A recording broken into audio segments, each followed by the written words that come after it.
கட்சியை விட்டு வெளியேறும் எடப்பாடி மகிழ்ச்சியில் ஓபிஎஸ் தரப்பினர். நண்பர்கள், நம்ம போடக்கூடிய வீடியோக்கள் உங்களுக்கு பிடிச்சிருந்துச்சு அப்படின்னா ஒரு லைக் பண்றதுக்கு மட்டும் மறந்துடாதீங்க.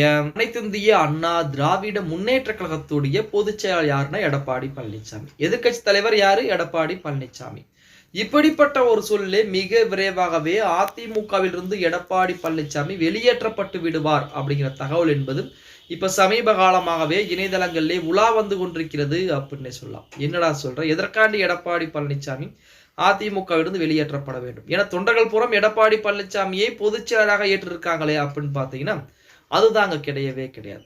இப்ப அதிமுகவிலே 1.5 கோடி 2 கோடி தொண்டர்கள் இருக்கிறாங்க அப்படின்னு சொல்றாங்க. அந்த 2 கோடி தொண்டர்கள் புறம் அதிமுகவிற்கு வாக்களிச்சிருந்தாலே கண்டிப்பாக அந்த நாடாளுமன்ற தேர்தலிலே பகுதி சீட்டுக்கு மேல ஜெயிச்சிருக்க முடியும். ஆனால் ஒரு இடங்கள் கூட ஜெயிக்கல. அதுக்கு என்ன காரணம்? தொண்டர்களே எடப்பாடி பழனிசாமிக்கு வாக்களிக்க முடியாத ஒரு சூழல் இருக்கிறாங்க அப்படிங்கிறத எடுத்துக்கொள்ள வேண்டும். இப்ப நீங்களே ஒரு கணக்கு எடுத்து வச்சுக்கோங்க. 2 கோடிக்கும் மேற்பட்ட தொண்டர்களை உருவாக்கி கட்டமைத்து விட்டார் எடப்பாடி பழனிசாமி அப்படின்னு சொல்லி நமது செல்லூர் ராஜு அறிக்கையை கொடுக்கிறார்.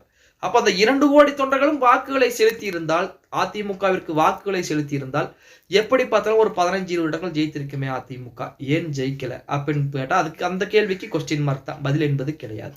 அது மட்டுமல்லாமல் எடப்பாடி பழனிசாமியின் முன்பு இருக்கக்கூடிய ஒரே ஒரு வாய்ப்பு என்ன அப்படின்னா 2026 சட்டமன்ற தேர்தலிலே அதிமுக வெற்றி பெற்றே ஆக வேண்டும்.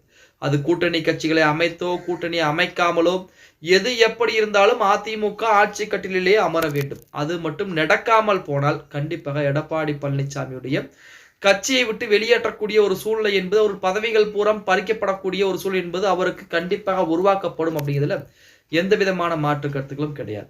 ஏன்னா அடுத்தடுத்த தோல்விகள் அதிமுக இதுவரைக்கும் கண்டிராத ஒரு தோல்வி. அதிமுக உருவாக்கப்பட்ட காலத்திலிருந்து இந்த மாதிரி ஒரு தோல்வியை, வரலாற்று தோல்வியை இதுவரைக்கும் கண்டது கிடையாது. அப்படிப்பட்ட மாபெரும் ஒரு இயக்கம், கடல் போன்ற ஒரு இயக்கத்தை அடுத்தடுத்த தேர்தல்களிலே தோல்வி சந்தித்துக் கொண்டிருக்கிறார். சமீபத்தில் நடந்த இடைத்தேர்தல் கூட புறக்கணிப்பு அப்படிங்கிற நிலைமைக்கு வந்து விட்டது அதிமுக. அடுத்து ஈரோடு கிழக்கு தொகுதி இடைத்தேர்தல் என்பது இருக்கிறது. அதுலயும் புறக்கணிப்பு அப்படிங்கிற வார்த்தை தான் வரப்போகிறது. ஏன்னா அங்க இருந்தாலும் கண்டிப்பாக தோல்விதான் அப்படிங்கிறது நிச்சயம் தெரியும். இப்படிப்பட்ட ஒரு சூழ்நிலையிலே 2026 சட்டமன்ற தேர்தலிலே அதிமுக மட்டும் தோல்வியை தழுவிவிட்டால் எடப்பாடி பழனிசாமி கட்சியை விட்டு வெளியேற்றுவாப்படுவார்கள் அப்படிங்கிறதுல, ஏன்னா தொண்டர்களே புரட்சி செய்ய ஆரம்பிச்சிருவாங்க. ஓபிஎஸ் மற்றும் சசிகலா இந்த மாதிரி அவர்கள் பின்னால் போக ஆரம்பிப்பாங்க, அல்லது திமுகவின் பின்னாலே போவதற்குரிய அதிகப்படியான வாய்ப்புகள் என்பது இருக்கிறது.